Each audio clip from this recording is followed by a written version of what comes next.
السلام علیکم ورحمۃ اللہ وبرکاتہ۔ معزز سامعین، الحمدللہ ہم پہنچ چکے ہیں سورۃ الانشقاق پہ۔ تو انشقاق کا لفظی معنی ہے پھٹ جانا۔ اس صورت میں جو کہ ایک قیامت کی منظر کشی کی گئی ہے، تو اس لیے اس کا نام انشقاق رکھا گیا۔ یہ مکی صورت ہے۔ تو آئیے شروع کرتے ہیں۔ بسم اللہ الرحمن الرحیم۔ اذا السماء، جب آسمان، انشقت، پھٹ جائے گا۔ اذا کا مطلب کریں گے جب، السماء آسمان، یہ سماوات کی جگہ، سماوات کی جمع آتی ہے، اس کی جمع آتی ہے۔ انشقت جب پھٹ جائے گا۔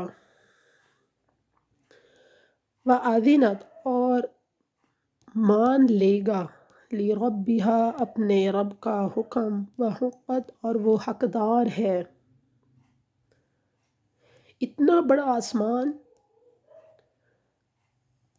بڑا آسمان آپ دیکھیں کہ وہ قیامت کے دن جب اللہ اسے پھٹنے کا حکم دے گا تو وہ بھی بغیر کسی چون چرا کے پھٹ جائے گا۔ تو انسان کو سبق حاصل کرنا چاہیے اس بات سے کہ جب ایک اتنا بڑا آسمان اللہ کے حکم کی سرکشی نہیں کر رہا تو انسان کو کیا مجال ہے کہ وہ اتنی نعمتوں کے ہونے کے باوجود اللہ کے حکم کی سرکشی کرے۔ وَإِذَا الْأَرْضُ، اور جب زمین مدت پھیلا دی جائے گی، وَأَلْقَتْ، اور وہ ڈال دے گی، ما، جو کچھ فیہا، اس میں ہے، وَتَخَلَّتْ، اور وہ خالی ہو جائے گی، وَأَذِنَتْ، اور مان لے گی، لِرَبِّهَا، اپنے رب کا حکم، وَحُقَّتْ، اور وہ حقدار ہے۔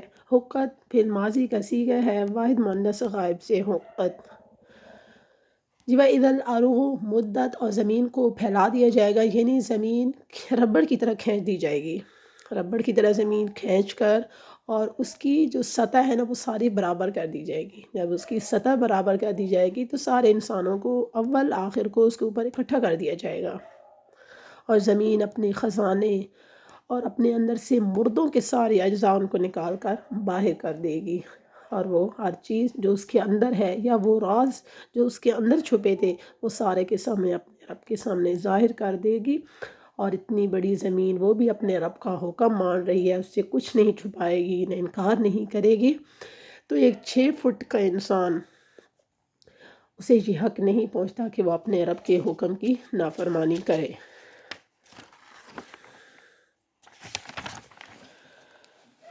یا ایہا الانسان،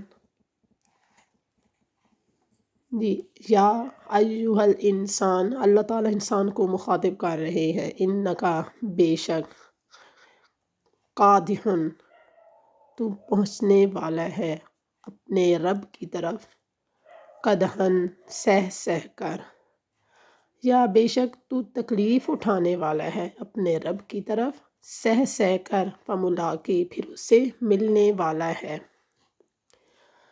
انسان جب پیدا ہوتا ہے تو اس کی زندگی کے ظاہر کو دیکھا جائے یا اس کے باطن کو دیکھا جائے، اگر ظاہری طور پہ اسے دیکھا جائے تو وہ ایک قطرہ سا ہوتا ہے جس سے اللہ اس کی ابتدا کرتے ہیں ماں کے پیٹ میں، وہ باہر پھر پیدا ہوتا ہے اس کے بعد، اور جب وہ پیدا ہوتا ہے تو بالکل چھوٹا سا ہوتا ہے، اور وہ اس کے والدین اس کی پرورش کرتے ہیں، اسے چلنا سکھاتے ہیں، پھر وہ بڑا ہو جاتا ہے، مطلب وہ بچپن میں والدین کا محتاج ہو جاتا ہے، اور ایک وہ وقت آتا ہے جب وہ بڑھاپے کی دہلیز کو پار کر کے اللہ کی بارگاہ میں بھی پہنچ جاتا ہے، دنیا کی تکلیفیں اور یہ ساری چیزیں سہ کر۔ بعض مفسرین سے یہ مراد لیتے ہیں کہ انسان جو ہے نا، کچھ انسان فرما برداری میں اپنی زندگی گزار دیتے ہیں، اللہ کی فرما برداری میں، اور کچھ انسان اللہ کی نافرمانی میں اپنی جان کو کھپاتے رہتے ہیں،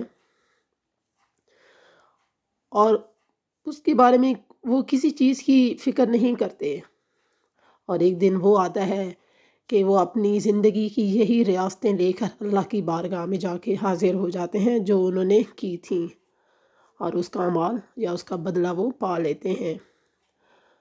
جی، الانسان، یہ انس کی جمع آتی ہے، انا حرف مشبہ بالفعل ہے، کاف ضمیر ہے، قادہم اسم فاعل کا صیغہ ہے، الہ حرف جار آتی ہے، رب مضاف ہے، کاف ضمیر مضاف الیہ ہے، قدحن یہ مفعول مطلق بھی ہے قادحن کا، فا تفسیر ہے، ملاقی ملاقات کو کہتے ہیں، اس سے ملنے والا ہے۔ تو ہم یہ دیکھیں کہ جب زمین آسمان، اتنے بڑے زمین آسمان جس کی انسان پیمائش نہیں کر سکتا، جس کی انسان تہوں تک نہیں پہنچ سکتا، جس کی انسان بلندی اور چوڑائی کو اور سطح کو نہیں ماپ کر سکتا، وہ جب اللہ کا حکم مان رہے ہیں تو انسان کو حق نہیں پہنچتا کہ وہ اللہ کی حکم کی نافرمانی کرے، جس کے لیے اللہ نے زمینوں اور آسمانوں کو پیدا کیا تھا، جس کے لیے اللہ نے اس جہان کی تخلیق کی تھی۔ تو اللہ مجھے بھی اور آپ کو بھی عمل کی توفیق عطا فرمائے۔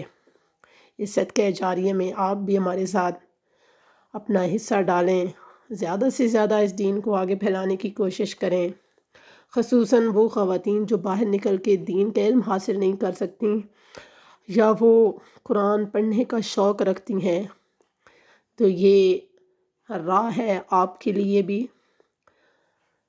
تو امید ہے ہماری یہ ویڈیو آپ کو پسند آئے گی، تو ہمیں اجازت دیجیے، اگلے سبق تک کے لیے اللہ حافظ۔